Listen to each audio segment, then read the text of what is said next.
விவசாயி, mechanic, engineer, இப்படி அப்பாக்கள் யாரா இருந்தாலும் அவங்க கனவெல்லாம் அவங்க பசங்களுக்கு ஒரு best college. AAA college of engineering and technology, Sivakasi. Counselling code 4680.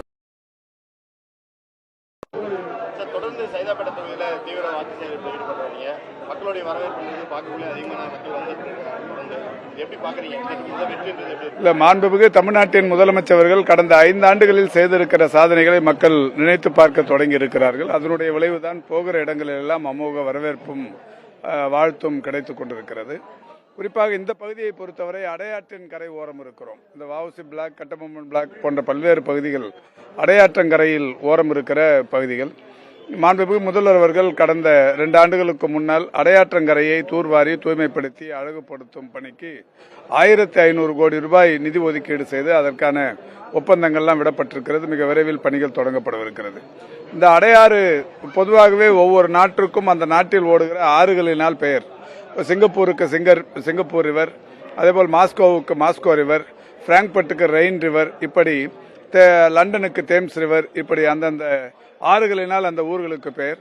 ஆனால் தமிழ்நாட்டை பொறுத்தவரை, குறிப்பாக பெருநகர சென்னை மாநகராட்சியை பொறுத்தவரை, கூவமாக இருந்தாலும், அடையாறாக இருந்தாலும், பக்கிங்காம் கெனாலாக இருந்தாலும், இந்த ஒரு 20க்கும் மேற்பட்ட இந்த கால்வாய்களில் கழிவுநீர் ஓடைகளாக மாறியதற்கு பிறகு அடையாற்றங்கரை ஓரம் இருக்கிற குடிசை பகுதி மக்களையும் கூட இங்கிருந்து வெளியில் அப்புறப்படுத்தாமல் மனிதநேயத்தோடு மாண்புமிகு முதல்வர் அவர்கள் இதே சைதாப்பேட்டையிலேயே நாகிரெட்டி தோட்டம் என்கின்ற பகுதியில் ஒரு 1700 புதிய குடியிருப்புகளை கட்டி அவர்களை அங்கே மறுகுடியமர்வு செய்து அவர்களுக்கு எந்த விதமான பாதிப்பும் இல்லாமல், மக்களுக்கு பாதிப்பே இல்லாமல் இந்த பணியினை செய்ய வந்திருப்பது என்பது மிகப்பெரிய அளவிலான மகிழ்ச்சி.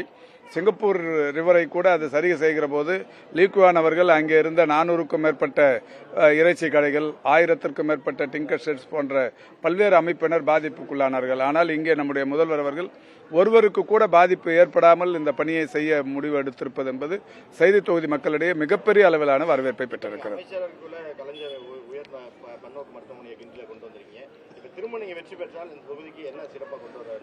இப்போ ஏற்கனவே சைதாப்பேட்டைக்கு வந்திருக்கிற கட்டமைப்புகள் எதுவுமே செய்தி தொகுதி மக்களிடத்தில் வாக்குறுதிகளாக சொல்லப்பட்டு வந்தவைகள் அல்ல. இவைகள் எல்லாம் இப்பொழுது தமிழ்நாட்டின் மிகப்பெரிய அளவிலான மல்டி ஸ்பெஷாலிட்டியாக இருக்கிற கலைஞர் நூற்றாண்டு உயர் சிறப்பு மருத்துவமனையாக இருந்தாலும், இது இந்தியாவிலேயே பிரத்யேகமான வயது மூத்தவர்களுக்கான மருத்துவமனையாக இருந்தாலும் இரண்டும் இன்றைக்கு பயன் தந்து கொண்டிருக்கிறது. அதே வளாகத்தில் மாண்புமிகு முதல்வர் அவர்கள் கடந்த 2 மாதங்களுக்கு முன்னால் 417 கோடியே 7 லட்சம் மதிப்பீட்டில் உலகிலேயே மிகப்பெரிய குழந்தைகளுக்கான மருத்துவமனை மற்றும் ஆராய்ச்சி மையத்திற்கு அடிக்கல் நாட்டியிருக்கிறார். இன்னும் 1.5 வருட காலத்தில் அந்த பணிகள் நிறைவுற்றவுடன் உலகின் மிக சிறந்த குழந்தைகளுக்கான மருத்துவமனையும் சைதாப்பேட்டையில் அமைய இருக்கிறது என்பது பெருமைக்குரிய ஒன்று. எனவே செய்தி தொகுதி மக்கள் மிகுந்த பெருமையோடும் மகிழ்ச்சியோடும் இந்த திட்டங்களை வரவேற்கிறார்கள். குறிப்பாக இன்றைக்கு சைதாப்பேட்டையிலிருந்து தேனாம்பேட்டை வரையிலான ஒரு மேம்பாலம் 3.2 கிலோமீட்டர் தூரத்திற்கான அந்த மேம்பாலம் கட்டும் பணி நடைபெற்றுக் கொண்டிருக்கிறது. ஜூன் திங்களில் அந்த பணிகள் நிறைவடைய இருக்கிறது. அதிலேயும் கூட ஒரு உலக அளவிலான சிறப்பு ஜெர்மானிய தொழில்நுட்பத்தோடு அந்த பாலம் கட்டப்பட்டுக் கொண்டிருக்கிறது. தரைக்கு அடியில் ஒரு 18 மீட்டருக்கு கீழே மெட்ரோ ரயில் ஓடிக்கொண்டிருக்கிறது. அதில் சிறிய பாதிப்பு கூட ஏற்படாமல் மேலே ஒரு இரும்பு தூண் பாலத்தை இந்த அரசு அமைத்துக் கொண்டிருக்கிறது. இது உலகிலேயே முதல் முறையாக செய்யப்பட்டிருக்கிற ஒரு விஷயம், ஜெர்மானிய தொழில்நுட்பத்தோடு. அந்த பெருமையும் சைதாப்பேட்டைக்கு கிடைத்திருப்பது என்பது செய்தி தொகுதி மக்களுக்கு ஒரு மிகப்பெரிய அளவிலான கௌரவமும் சிறப்பும் கூட.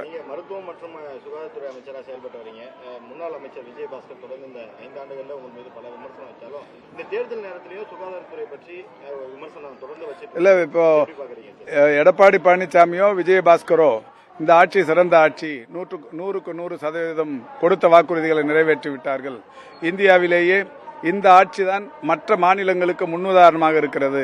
முதலமைச்சர் மாண்புமிகு தமிழ்நாட்டின் முதலமைச்சர் அவர்கள் செயல்படுத்துகிற திட்டங்கள் தான் மற்ற மாநிலங்களும் மற்ற நாடுகளும் கூட முன்மாதிரியாக எடுத்துக்கொள்கிற திட்டங்களாக இருக்கிறது என்று எடப்பாடியும் விஜயபாஸ்கரும் சொல்லப் போவதில்லை. எதிர்க்கட்சி என்றால் விமர்சனம் செய்யத்தான் செய்வார்கள். விமர்சனங்களை பொறுத்தவரை ஆக்கப்பூர்வமாக இருக்க வேண்டும் என்பதுதான் எங்களுடைய விருப்பம். சட்டமன்ற அமைச்சராக இருந்த ஒரு நபர் நிற்கிறாரு, போட்டி எந்த அளவுக்கு கடுமையான போட்டி இருக்கும் நினைக்கிறீங்களா? எப்படி இருக்கும்? இல்ல, போட்டியை பொறுத்தவரை நாங்கள் எந்த அளவுக்கான போட்டி என்பதை கணிப்பதை காட்டிலும் மக்களிடையே எந்த அளவுக்கான வரவேற்பு இருக்கிறது என்பதை மட்டுமே இன்றைக்கு கருத்தில் கொள்கிறோம். நான் 1977 முதல் நடைபெற்ற தேர்தல்களில் தொடர்ந்து ஏதாவது ஒரு அந்த பணியில் ஈடுபட்டு இருக்கிறேன். தேர்தல் பணியில் சிறப்பான ஒரு பணியினை செய்து வருகிறோம். 77, 80, 84, 89, 91, 96, 2001, 2006, 2011, 2016, 2021, 2026 இந்த மாதிரி சட்டமன்ற தேர்தல்களை எல்லாம் இங்கே ஒரு முகவராக அல்லது முதன்மை ஏஜென்ட்டாக அல்லது வேட்பாளராக மாநகராட்சி மன்ற உறுப்பினராக இப்படி பலமுறை தேர்தல் களத்தில் இருந்து பணியாற்றி இருக்கிறேன். வேறு எப்போதுமே இல்லாத அளவுக்கான மக்களிடையே வரவேற்பு, ஒரு பெரிய எழுச்சி இந்த தேர்தலில் இருப்பதை பார்க்க முடியும். விவசாயி, மெக்கானிக், இன்ஜினியர், இப்படி அப்பாக்கள் யாரா இருந்தாலும் அவங்க கனவெல்லாம் அவங்க பசங்களுக்கு ஒரு best college. AAA college of engineering and technology, Sivakasi. Counselling code 4680.